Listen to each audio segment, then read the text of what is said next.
package came in the mail though, and this is something I have been working on for a while. I'm going to open it and make sure it's what I think it is and show it to you, and then I will tell you the story of where it came. This is one of the projects I've been working on all year, and this one has taken me away from writing my novels. So I have kind of a love-hate relationship with this particular, it is what I thought it was, with this particular book, but I have written it for you, dear writers, because you asked for it. Look, aren't they pretty? Okay, this is my little book. Oh, look, it's cute and small. Called Punctuation 101. I bet my camera's backwards. Nothing I can do about that. Okay, so here is where this book came from. Look, there's a little stack of them. They're so cute. Wow, okay, these look nice. I'm excited. These look really good. The spine is all perfectly centered. Look at how nice they look. They're so backwards. Okay, story. I was telling you the story. Sometimes I get excited just looking at the thing I made. Isn't that fun? Okay, so story. Punctuation 101. Why, Jill? Why write a book on punctuation? There's a lot of them. This is true. There is a lot of books on punctuation. Here's what happened.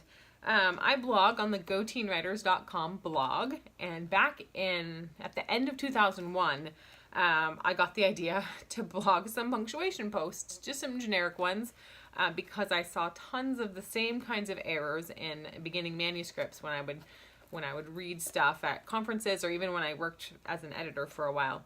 And I thought, well, I'm going to write some posts. So through 2012 and 13, I wrote a series of posts on GoTeenWriters. You can still go to GoTeenWriters.com, click in the search box, and find a lot of the material that ended up in here.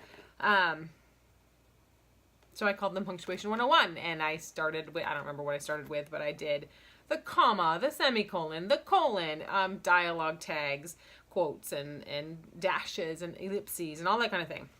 I did about, I don't know, 7 or 8, maybe 9 of them, and the readers were excited because, well, they learned boring things.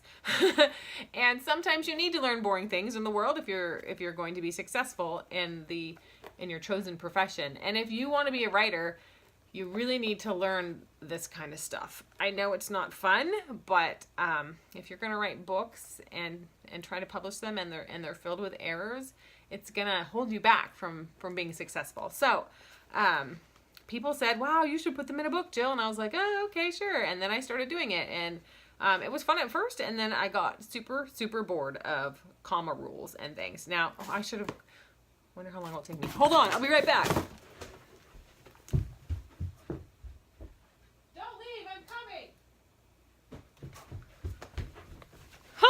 Okay, sorry. So see this is the book that I use for rules, and it's massive, and not very many people want to look at this. Now, I kind of like it, but listen, I was sick of it by the time I finished this, because I kept using this as a reference to check my facts and make sure I was getting them right, and this index itself is like 30 pages long, and it's so hard to find things sometimes, and it just makes my head spin. And, if you want to be an editor, you need one of these. If you want to be a writer, you should get one, but you don't have to have one. You can get something like this instead. Strunk and White has one, Grammar Girl has one, and now I have one. Mine is just for fiction writers, so it's a lot thinner than this puppy, and hopefully you can find the rules you need faster if you can't remember them. So I want to show you, I want to read you the intro and kind of really quickly go over the table of contents. Look, it's the kind of inside. I'm so excited. Seriously, I slaved over this. This book exists, and I had to sacrifice a fantasy novel for it. The fantasy novel will come, but that's hard, right? Because fantasy novel, calling to me, punctuation not. Okay, so I've got table of contents, what every fiction writer needs to know, breaking the rules, some basics, common mistakes in fictions. Then I got periods, question marks, exclamation points, commas, colons, semicolons, dashes, ellipses, hyphens, quotation marks, dialogue tags, apostrophes, numbers, italics, capitalization, scene breaks and section breaks, asterisks, parentheses, brackets, slashes. Then I've got the art of punctuation, where I talk a little bit about how to turn your punctuation into an art form, which isn't really my thing, but I It's good to think about. It's good. It's good to grow.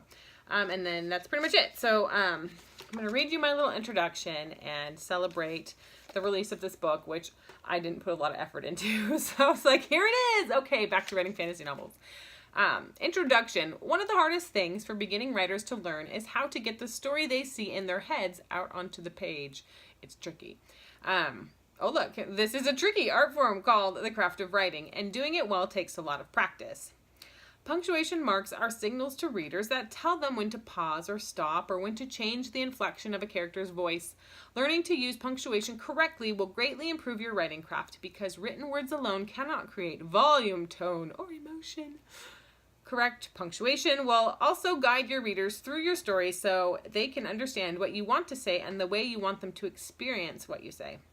Punctuation has never been one of my favorite subjects, but since I wanted to become a published and professional author, I needed to learn to do it right, and so do you. One mistake in your submission to a literary agent or editor won't likely get you rejected, but if your manuscript is filled with punctuation errors, an agent or editor won't keep reading. They will reject you. If you want to be treated like a professional, learn what you need to learn to bear that distinction. From 2011 to 13, I wrote on the Go Teen Writers blog a series of posts called Punctuation 101. In each, I tackled one punctuation topic and taught how it related to the specific craft of writing fiction. This book won't help you find... Some punctuation rules are different if you're writing screenplays or nonfiction articles for magazines or newspapers. This book won't help you with those mediums. This is a book for fiction writers. This book also won't be 100% accurate to help you with a term paper, which most often reference MLA, Modern Language Association's style. So check with your teachers to see which style they want you to use for assignments. Don't assume. If it will help you get a better grade, make your teachers happy by doing it their way. But if you're writing a novel that you hope to publish in the United States of America, you should find everything you need to know about punctuation and likely a little more in this book. If you're looking to publish a novel in another country, I urge you to find the industry standard for that country.